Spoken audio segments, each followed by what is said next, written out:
Hello dears, welcome back to mister and missus chef channel. എല്ലാവരും സുഖമായിട്ടിരിക്കുന്നു എന്ന് വിശ്വസിക്കുന്നു. അപ്പോൾ ഇന്ന് ഞാൻ വന്നിരിക്കുന്നത് നല്ലൊരു അടിപൊളി കട്ട്ലറ്റിൻ്റെ റെസിപ്പി ആയിട്ടാണ്, ക്യാബേജ് കട്ട്ലറ്റ്. അപ്പോൾ പെട്ടെന്ന് സിമ്പിളായി തയ്യാറാക്കിയെടുക്കാൻ പറ്റുന്ന ഈ കട്ട്ലറ്റിന് ഞാനെടുത്ത ഇൻഗ്രീഡിയൻസ് ഇവയാണ്. ഒരു ബൗള് ക്യാബേജ് ചെറുതായി കൊത്തി അരിഞ്ഞിട്ടുണ്ട്. ഇത് ഞാനൊരു 5 മിനിറ്റ് കുറച്ച് ഉപ്പും മഞ്ഞൾപ്പൊടിയും ഇട്ടിട്ട് ഇങ്ങനെ വച്ചിട്ടുണ്ട്. അപ്പോൾ ഇതിനകത്തുള്ള വെള്ളമൊക്കെ അതിനകത്തുനിന്ന് നമുക്ക് പിഴിഞ്ഞെടുക്കാൻ പറ്റും. പിന്നെ അതിനകത്ത് എന്തെങ്കിലും വിഷാംശമൊക്കെ ഉണ്ടെങ്കിൽ വേണമെങ്കിലും പോകാൻ വേണ്ടിയിട്ട് നല്ലതാണ്. പിന്നെ നമുക്കിതിലേക്ക് ഒരു 3 ഉരുളക്കിഴങ്ങ്, കുറച്ച് ഉപ്പും ആവശ്യത്തിന് വെള്ളവും ചേർത്ത് കുക്കറിൽ 1 വിസിൽ വേവിച്ച് പിന്നെ അതിന് വെള്ളം ഊറ്റിക്കളഞ്ഞതാണ്. പിന്നെ ഞാനിവിടെ 2 മുട്ടയുടെ വെള്ളം എടുത്തിട്ടുണ്ട്. നമുക്ക് മുട്ടയുടെ വെള്ളം മാത്രം എടുക്കുകയാണെങ്കിൽ നമ്മുടെ കട്ട്ലറ്റിന് കുറച്ചും കൂടി ടേസ്റ്റ് ആയിരിക്കും. പിന്നെ ആവശ്യത്തിന് വേണ്ട ബ്രെഡ് ക്രംസ് എടുക്കാം. പിന്നെ ഒരു സവാള ചെറുതായി കൊത്തി അരിഞ്ഞിട്ടുണ്ട്, 2 പച്ചമുളക് ചെറുതായി അരിഞ്ഞത്, 3 വെളുത്തുള്ളി ചെറുതായി അരിഞ്ഞത്, 1 കഷ്ണം ഇഞ്ചി കൊത്തി അരിഞ്ഞത്, 1 ടീസ്പൂൺ മുളക് പൊടി, 1/2 ടീസ്പൂൺ കുരുമുളക് പൊടി, 1/2 ടീസ്പൂൺ ഗരം മസാല, ആവശ്യത്തിന് ഉപ്പ്, ആവശ്യത്തിന് എണ്ണ. അപ്പോൾ ഇത്രയും മാത്രം നമുക്ക് ഇൻഗ്രീഡിയൻസ് മതി നമ്മുടെ ഇന്നത്തെ ഈ ക്യാബേജ് കട്ട്ലറ്റ് തയ്യാറാക്കാൻ എടുക്കാൻ. അപ്പോൾ ഇനി എങ്ങനെയാണ് തയ്യാറാക്കുന്നതെന്ന് കാണാം. അപ്പോൾ ആദ്യം നമുക്ക് ഈ ക്യാബേജിൽ നിന്ന് ഈ വെള്ളം ഒന്ന് പിഴിഞ്ഞ് മാറ്റാം. നിങ്ങൾക്ക് ആവശ്യമായിട്ടുള്ള അളവിൽ മാത്രം ക്യാബേജ് എടുത്താൽ മതി. ഇത് ഞാനിപ്പോൾ നമുക്ക് ഈ കട്ട്ലറ്റ് മിക്സ് ഒന്ന് ചാക്കി വെച്ച് അത് ഫ്രിഡ്ജിൽ വെക്കുകയാണെങ്കിൽ നമുക്ക് പിന്നെ ആവശ്യത്തിനെടുത്തിട്ട് കട്ട്ലറ്റ് ഫ്രൈ ചെയ്തെടുത്താൽ മതി. അപ്പോൾ അതുകൊണ്ടാണ് ഞാൻ കുറച്ച് കൂടുതലായിട്ട് എടുത്തിട്ടുള്ളത്.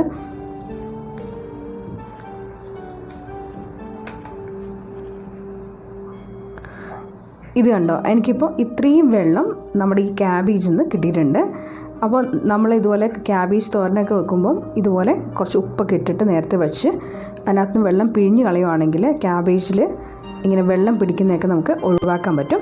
ഞാൻ ചെയ്യുന്നത് നമ്മുടെ മുട്ടയുടെ വെള്ളയിലേക്ക് കുറച്ച് ഉപ്പും അതുപോലെ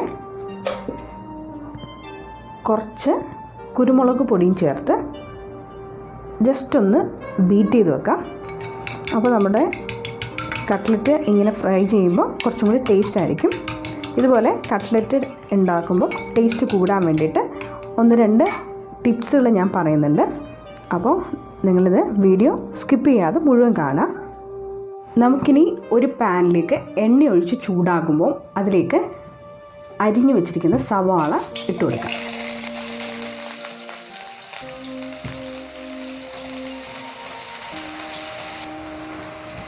ഇതൊന്ന് നന്നായിട്ട് വഴറ്റിയെടുക്കാം.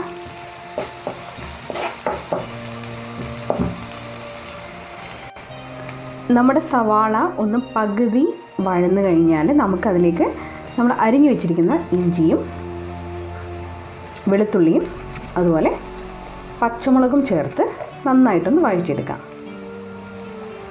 ഞാനിതിനു മുമ്പ് ചിക്കൻ സോസേജിൻ്റെ ഒരു റെസിപ്പി നമ്മുടെ ചാനലിൽ ഇട്ടിട്ടുണ്ട്. നിങ്ങൾക്ക് താല്പര്യമുണ്ടെങ്കിൽ അത് കയറി കാണാം. ചിക്കൻ സോസേജ് കൊണ്ടുള്ള കട്ട്ലറ്റിൻ്റെ റെസിപ്പി.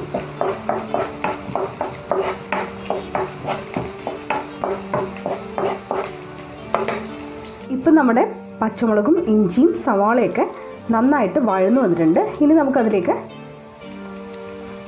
ക്യാബേജ് ഇട്ട് കൊടുക്കാം.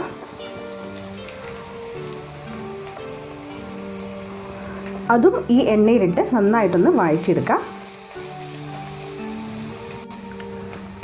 ഈ സമയത്ത് നമുക്ക് വേണമെങ്കിൽ ആവശ്യത്തിന് കുറച്ച് ഉപ്പ് ചേർക്കണമെങ്കിൽ ചേർക്കാം. നമ്മൾ ഉരുളക്കിഴങ്ങ് ആവശ്യത്തിന് ഉപ്പൊക്കെ ചേർത്തിട്ടാണ് വേവിച്ചെടുത്തിട്ടുള്ളത്. ഉപ്പ് ചേർത്തിട്ട് നമുക്ക് നന്നായിട്ട് വഴറ്റിയെടുക്കാം. നമ്മുടെ ക്യാബേജ് നന്നായിട്ട് തന്നെ വഴന്നു വന്നിട്ടുണ്ട്. ഇനി നമുക്കിതിലേക്ക് നമ്മുടെ പൊടികൾ ഇട്ട് കൊടുക്കാം. അതായത് മുളക് പൊടി, ഗരം മസാല, കുരുമുളക് പൊടി ഇവ ഇട്ട് ഒന്ന് വഴറ്റിയെടുക്കാം. നിങ്ങൾക്ക് വേണമെങ്കിൽ എരിവൊക്കെ കൂട്ടോ കുറക്കോ ഒക്കെ ചെയ്യാം. ഗരം മസാല വേണമെങ്കിൽ കുറച്ചും കൂടി കൂടുതലുണ്ടെങ്കിൽ നിങ്ങൾക്ക് ഇടാം.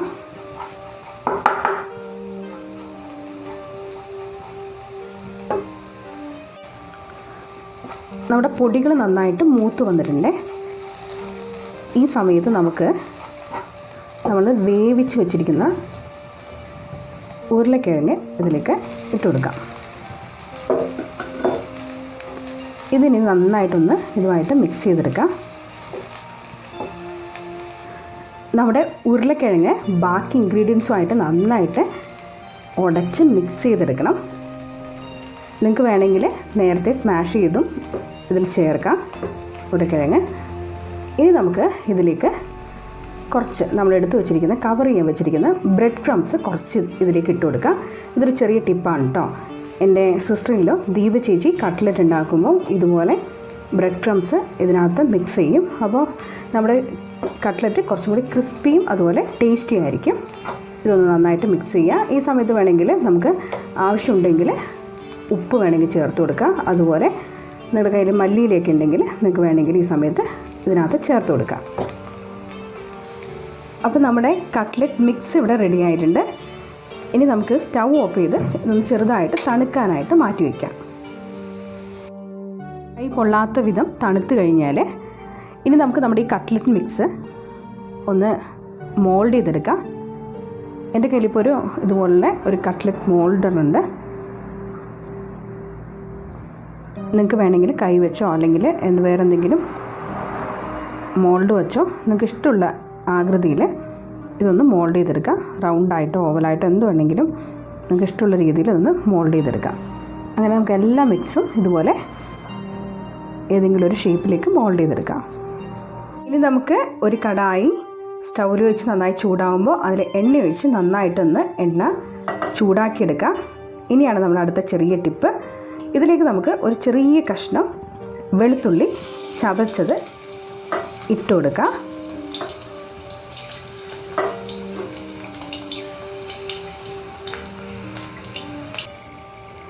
അതൊന്ന് ചെറുതായിട്ട് മൊരിഞ്ഞ് കഴിഞ്ഞാൽ നമുക്ക് ആ എണ്ണയിൽ നിന്ന് തന്നെ കോരി മാറ്റാം.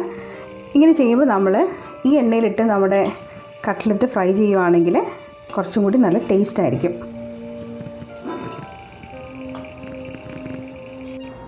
ഇനി നമ്മൾ മോൾഡ് ചെയ്ത് വെച്ചിരിക്കുന്ന ഓരോ കട്ട്ലറ്റും നമ്മൾ ബീറ്റ് ചെയ്ത് വെച്ചിരിക്കുന്ന മുട്ടയുടെ വെള്ളയിലിട്ട് അതുപോലെ എടുത്തു വെച്ചിരിക്കുന്ന ബ്രെഡ് ക്രംസിൽ കോട്ട് ചെയ്ത്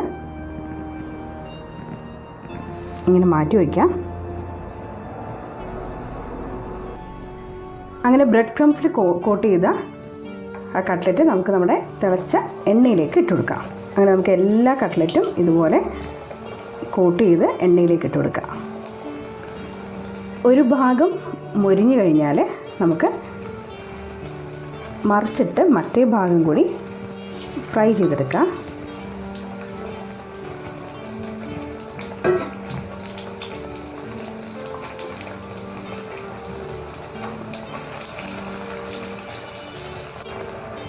തീ ഒരുപാട് കുറഞ്ഞു പോവാതിരിക്കാൻ ശ്രദ്ധിക്കണം.